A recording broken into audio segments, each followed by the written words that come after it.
Le petit chaperon rouge. Le petit chaperon rouge était né dans les années 2000. Et elle était si mignonne. Sa maman et son papa l'adoraient. Ils l'aimaient tellement, cette petite fille, qu'ils l'habillaient toujours de la meilleure façon. Elle avait un petit chaperon rouge, une petite robe de velours rouge, rouge comme les cerises, rouge comme les griottes, avec un petit col blanc. Et elle avait des jolies petites chaussures qui brillaient, noires. Des petites chaussettes, de mignonnes petites chaussettes blanches. Et elle grandissait. Sa maman lui achetait de nouveaux vêtements. Et la petite chaperon rouge, elle était tellement mignonne. Et elle aimait ses vêtements, elle se regardait dans la glace. Elle disait, je suis quand même jolie. Puis elle a grandi, elle est devenue pré-ado, puis adolescente. Elle avait son petit portable qui avait des animaux attachés, des petits animaux en doudou. Et elle avait ses copines qui l'adoraient aussi. Tout marchait pour le mieux dans le meilleur des mondes. On lui avait parlé un jour des dangers de la forêt avoisinante. Mais elle n'y allait jamais. Ouf. Qu'est-ce qu'elle aurait fait là-bas? Ah oui, c'est vrai que la grand-mère habitait là-bas. La grand-mère, qu'elle adorait d'ailleurs. Sa nana adorait. De temps en temps, elle y allait avec sa mère, mais elle n'était jamais seule. Sa mère était toujours avec elle. Sa mère l'accompagnait partout. De temps en temps, c'était le père, de temps en temps, c'était la mère. Elle était bien gardée, le petit chaperon rouge. Mais tout a une fin. Les bébés ne restent pas des bébés, vous savez. Alors on lui a appris à marcher, et puis on lui a appris à traverser la rue. On lui a appris à aller à l'école toute seule. On lui a appris à faire ses devoirs toute seule, avec la supervision des parents. On lui a appris les mots qu'il fallait employer et ceux qui étaient interdits à la maison. On lui a appris à faire la révérence, à être gentil, à dire bonjour dans les magasins. On lui a appris à être une parfaite petite fille. Et les petites filles, c'est tellement mignon. On leur met des rubans. On les habille beaucoup mieux que les garçons. Les garçons, bon, ils s'en fichent, à vrai dire. Ils mettent n'importe quoi. Il n'y a qu'à voir dans la rue. Mais elle était fière de ses parents, fière de sa famille, fière d'être jolie. Et ça a continué comme ça. Elle était heureuse avec ses copines, il n'y avait pas à dire. Elle jouait. Oui, et puis elle a découvert qu'il y avait aussi des garçons sur la planète, en grandissant. Elle a vu qu'ils étaient différents, ces gens-là. Ils étaient un peu, un peu, un peu violents, mal habillés quelquefois. Ils oubliaient de lasser leurs chaussures.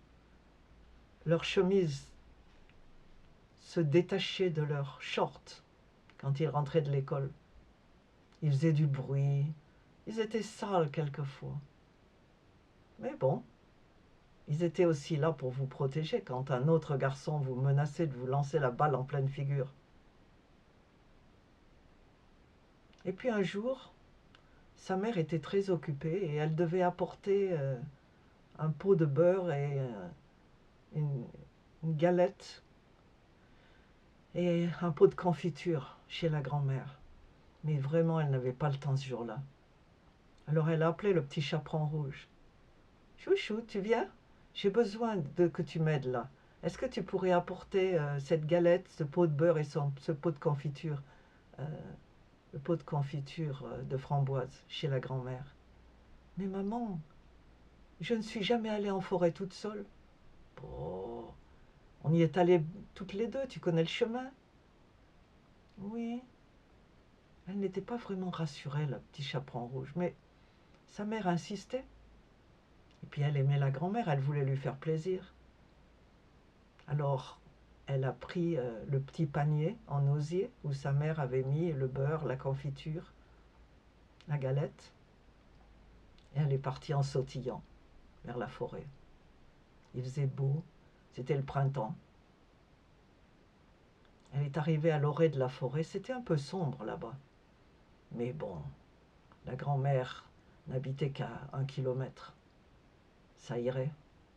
Oh, il y aurait toujours des gens qui se promenaient dans cette forêt avec leurs chiens. Et en effet, sur le chemin, il y avait des gens, des promeneurs avec leurs chiens. Elle leur disait bonjour. Où tu vas? Oh, je vais rendre visite à ma grand-mère. Ok, bon, ben, à la prochaine. Et puis, à un point, il n'y avait plus personne. C'était un peu plus sombre, il y avait de grands arbres. Il faisait un peu plus froid. Le petit chaperon rouge a frémi. Mais elle s'est donné du courage.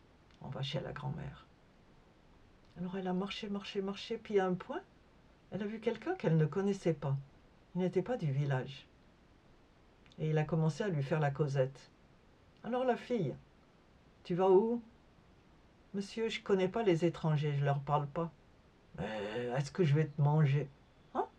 Tu peux au moins être poli. C'est ce qu'on t'a appris chez toi? Il dit, monsieur, mais j'ai rien à faire avec vous. Certes. Et qu'est-ce que tu vas faire là, au milieu de la forêt toute seule? On s'y promène pas tout seul normalement. Oui, monsieur, je vais voir ma grand-mère. Ah, d'accord. Et elle habite où, la grand-mère? Elle dit, à la clairière. Ah, d'accord. Bon, ben, à la prochaine, bonne promenade. Il est parti de son côté, elle du sien, et elle a continué à gambader. Elle est arrivée chez la grand-mère, et elle a trouvé bizarre que la porte ne soit pas cadenassée comme d'habitude. Quand elle l'a poussée, la porte s'est entr'ouverte. Elle s'est dit, où est-ce qu'elle est, ma grand-mère? Peut-être qu'elle est allée dehors, pendre le linge ou ramasser du bois mort. Elle a ouvert la porte et la grand-mère était au fond du lit. Comme elle s'y attendait, c'était l'heure de la sieste. Il y avait l'édredon, juste la tête de la grand-mère qui dépassait avec son bonnet traditionnel. Et elle a dit, grand-mère, tu es là? Eh oui, ma fille, c'est bien moi. Quel genre de discours? Alors elle a posé le panier, sorti la galette, le pot de beurre, le pot de confiture. Et puis elle s'est approchée de sa grand-mère et la grand-mère lui dit, viens, viens plus près, que je te vois. Oh, il y a déjà quelque temps que je ne t'avais pas vu. Oh, et ta maman, elle est où aujourd'hui? Oh, elle est restée à la maison. Ah, d'accord. Eh bien, tiens, viens faire la sieste avec moi. Oh non, j'ai pas l'habitude de dormir avec des autres gens, moi. J'ai mon petit lit à la maison. Oui, mais je te tiendrai chaud. Fait pas si chaud dehors. Alors, le petit chaperon rouge s'est approché et la grand-mère lui a dit, bah, tu peux quand même enlever ton chaperon rouge et puis ton manteau, hein, et tes sabots. Alors le petit chaperon rouge s'est un peu déshabillé et puis elle s'est couchée à côté de la grand-mère. Puis elle a commencé à la regarder du coin de l'œil. Grand-mère, t'as bien des grandes oreilles, j'avais pas remarqué. Eh oui, c'est pour mieux t'entendre, mon enfant. Ah oui? Grand-mère, t'es bien velue. Mais c'est parce que tu m'avais jamais vu avec ma chemise de nuit courte, celle du printemps. Mais ma maman, elle n'est pas comme ça. Oh, tu en sais rien. Est-ce que tu as vu ta maman en chemise de nuit? De temps en temps, j'ai pas remarqué. Grand-mère, tu as bien une grande bouche. C'est pour mieux te manger, mon enfant. Et la grand-mère l'a avalé parce que la grand-mère, c'était pas la grand-mère, c'était le loup qui avait mangé la grand-mère. Alors, que faut-il apprendre là? C'est que ce n'est pas toutes les grand-mères qui sont des vraies grand-mères. Il y en a qui sont des fausses grand-mères, qui qui ne sont pas vraiment ce dont elles ont l'air. On a dit que l'habit ne fait pas de moine, le moine. Mais clairement, l'apparence ne correspond pas toujours à la réalité. Ne vous promenez pas tout seul si vous n'êtes pas rassuré sur l'environnement. Ne vous jetez pas dans la gueule du loup, comme dit l'expression bien choisie. Attention, petit chaperon rouge, attention, parce qu'il y a encore des loups dans les bois, et il y a aussi des petits chaperons rouges qui risquent leur vie en s'aventurant un peu plus loin que d'habitude. Que Dieu vous protège.